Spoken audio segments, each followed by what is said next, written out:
Hey guys, welcome back to the channel. Sorry it's been so long since I did a video. I've been trying to get time to get my July video out, my July top baits video. But boy, I've been busy.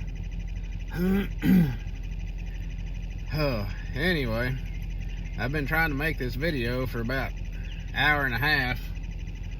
Every time I start the video, I have to make a traffic stop or go on a call or something. Anyway, let's see if we can get this done. Top baits for July.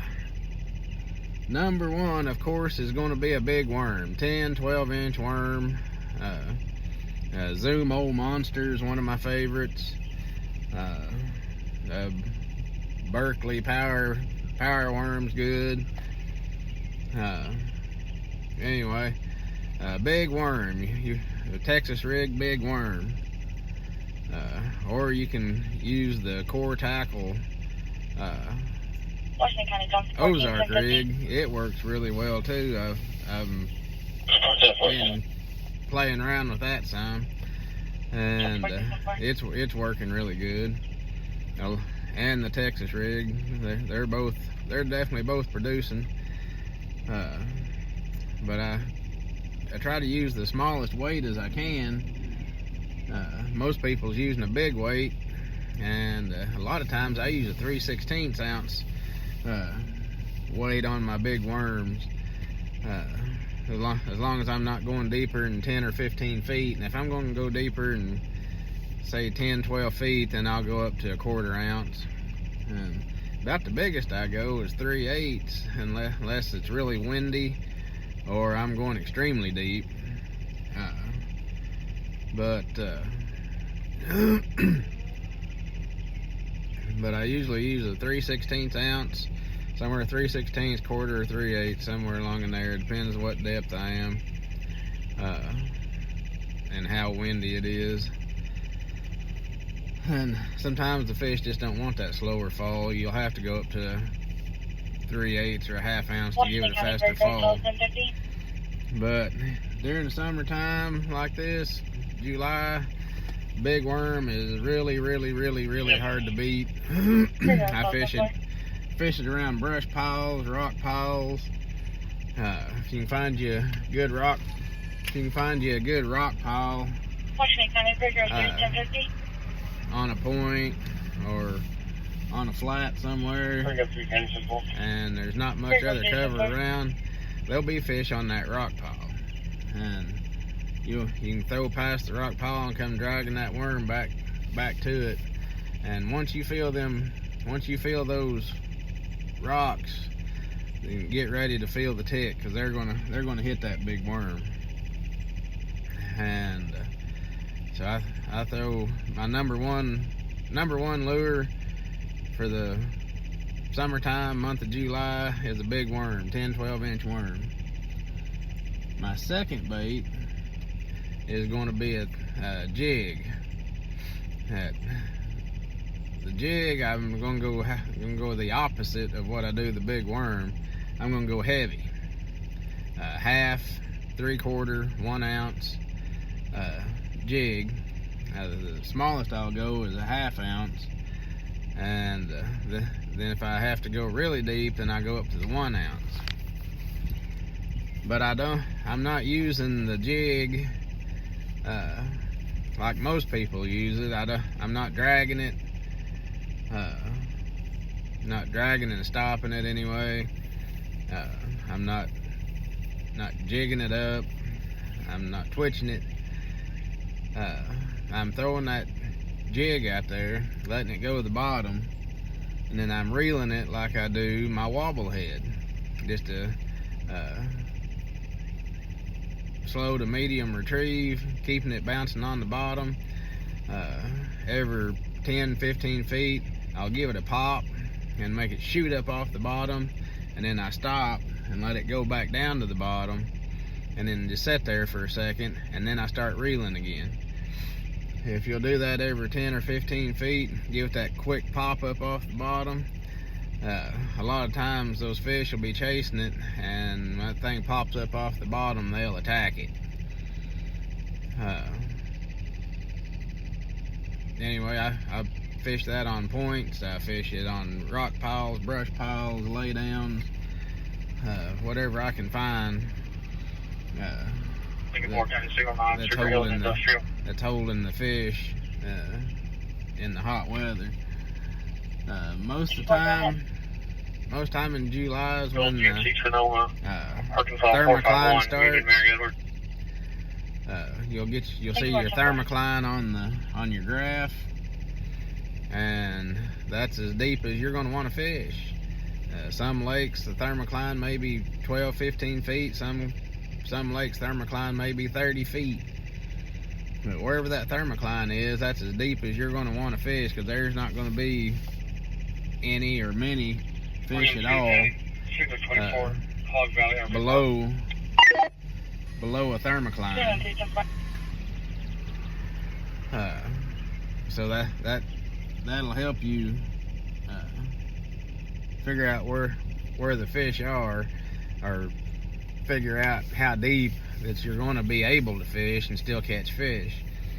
So if you got a thermocline at 18 feet, you're going to find points and stuff that's, fish 18 feet and in. A lot of times when the thermocline starts, the heat of summer, those fish actually get shallower instead of staying out deep, like a lot of people thinks. I catch a lot of fish up shallow, and anywhere from 1 to 7 or 8 foot of water in laydowns and stuff. Boat docks is a really good place to find fish shallow in the summer, is fishing boat docks, and that'll be part of my next bait too. And anyway, the big jig, and reel it like you would a swing head. A swing head's another good bait I've always got tied on. You hear me every month talk about a swing head with a Big Bites bait fighting frog on it. And I will have that tied on too. But most time I'm either using the big worm or I'm using the jig, one of the two. Seems like in the summertime, or at least in July anyway, July, August, I get more bites on the big worm than I do the fighting frog on the wobblehead. But I will have that wobblehead tied on, and it'll be a 1/2 ounce, so I can stay down there a little deeper and reel it quicker across the bottom. But anyway, my next bait is for the boat docks, is going to be a swim jig. A swim jig or some kind of skipping jig, so I can skip that bait up and under floats. The flotation floats on the boat docks. I can skip that thing up and under there and work it back out. Sometimes they just want to slow to medium retrieve, straight retrieve, and other times they just want you twitching the end of your rod as you're reeling, not left-handed, twitching the end of your rod while you're reeling, and making that swim bait have a lot of action, and they'll come up there and hit it. The dirtier the water, the more action that I put on it. So if you have dirty water, you're gonna want to put more action on it than you would if you was in clear water, like I am most of the time on the lakes that I'm fishing. I fish Beaver Lake, Table Rock, Bull Shoals, 10 Killer, Oochie. Now, sometimes Oochie's water's dirty, and of course Grand Lake has a lot of dirty water, so I catch a lot of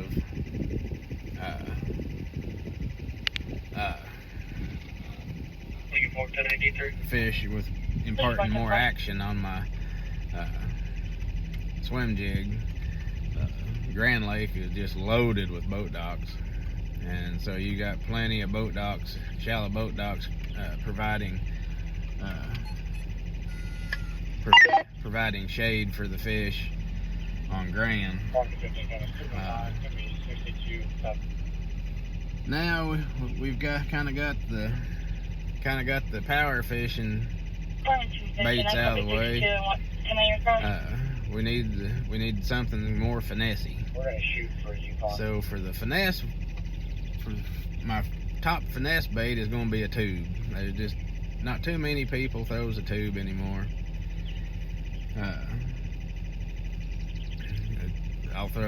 I'll even throw those little 2-inch, those little small 2-inch tubes, and that helps on highly pressured lakes such as Beaver, Table or 10 Killer, Table Rock. Those little tiny tubes out on a point, those bass just can't stand it. They'll come up there and eat that little old tiny tube. But if they'll eat the 3.5-inch tube, that works for me too. So my first finesse bait will be the tube. I'll fish it around rock piles. I tried not to get it around brush piles unless I'm Texas rigging it.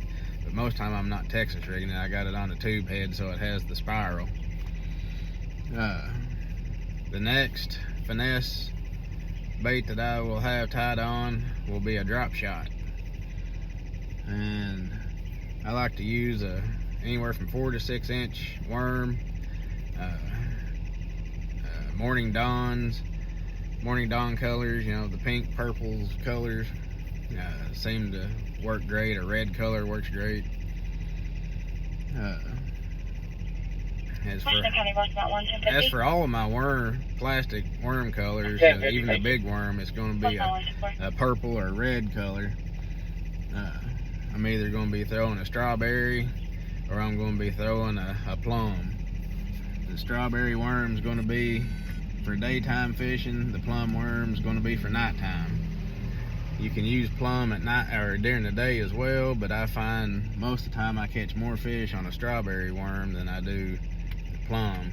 And at night, about dusk, I change from the strawberry to the plum. And but anyway, back to the drop shot. You throw that drop shot out, you know, near rock piles, near the standing timber and stuff, and you want to keep your rod tip up. If you try to drag it to the side or something, it's going to give it more of an angle, and it'd be more like a Carolina rig. So I try to keep my rod tip up when I'm throwing the drop shot, and I'll pull it just a little bit and reel up my slack and just let it sit there. I don't twitch it most of the time. 99.9% of the time I'm not twitching it at all. I'm just letting it sit there and letting the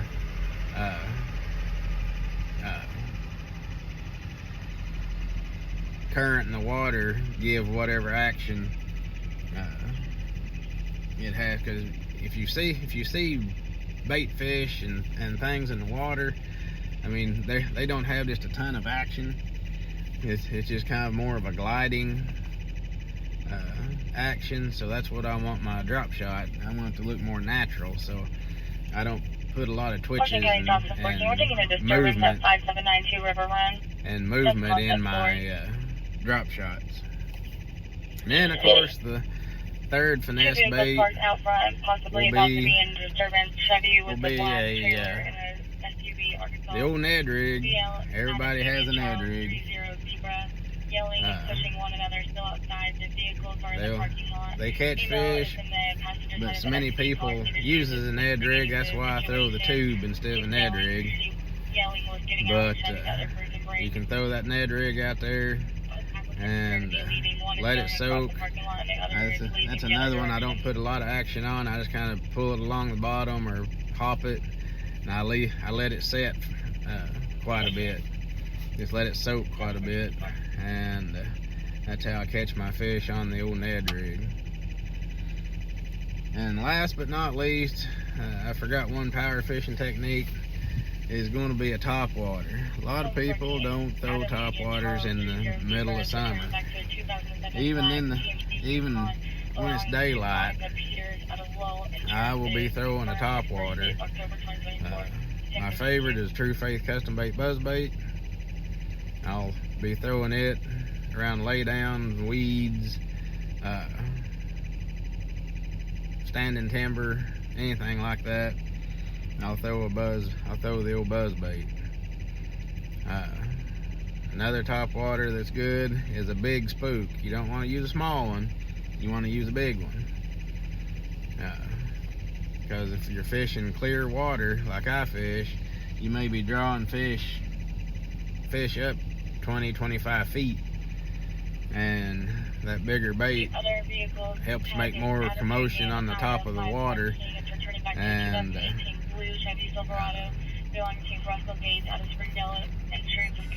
they can track it better.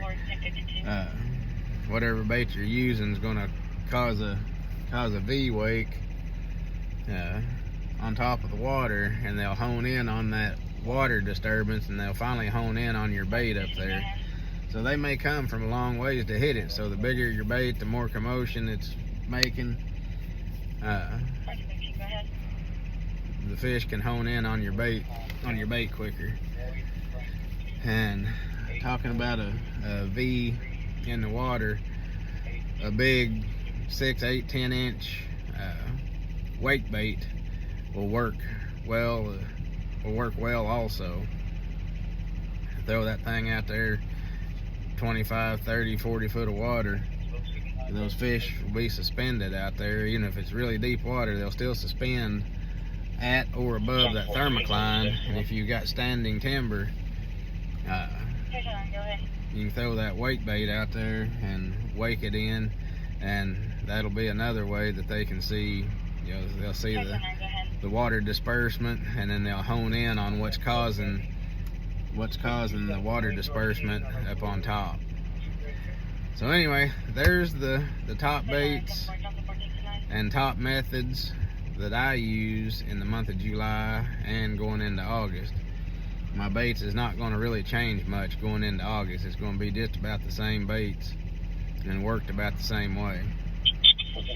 Anyway, I gotta get back to work. You all have a blessed week, and I will see you guys on the water.